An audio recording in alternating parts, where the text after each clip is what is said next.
আজ ইতিহাস গড়ল বারাসাত। নিত্যযাত্রীদের জন্য বড় উপহার। আজ থেকে বারাসাত থেকেও ছুটল এসি লোকাল। খুশির জোয়ার নিত্যযাত্রীদের মধ্যে।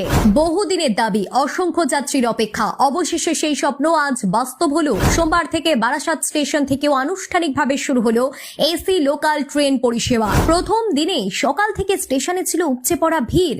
নতুন এই পরিষেবায় চড়তে উৎসাহ ছিল চোখে পড়ার মতো।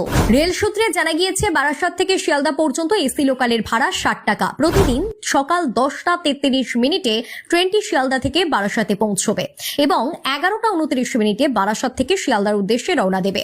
দীর্ঘদিন ধরে সাধারণ লোকালের ভিড়ে নাজেহাল হওয়া নিত্যযাত্রীদের কাছে এই পরিষেবা বড় স্বস্তি এনে দেবে বলেই মনে করা হচ্ছে। বিশেষ করে শিয়ালদামুখী এবং হাসনাবাদ শাখার যাত্রীরা এর সুবিধা পাবেন। উদ্বোধনী অনুষ্ঠানে উপস্থিত ছিলেন বারাসাতের নবনির্বাচিত বিধায়ক শঙ্কর চ্যাটার্জি, রেলের আধিকারিক এবং অন্যান্য বিশিষ্টজনেরা। প্রথম দিন থেকে যাত্রীদের ইতিবাচক সাড়া মিলেছে। রেল কর্তৃপক্ষ জানিয়েছে, এখন থেকে প্রতিদিন নিয়মিত চলবে এই এসি লোকাল পরিষেবা।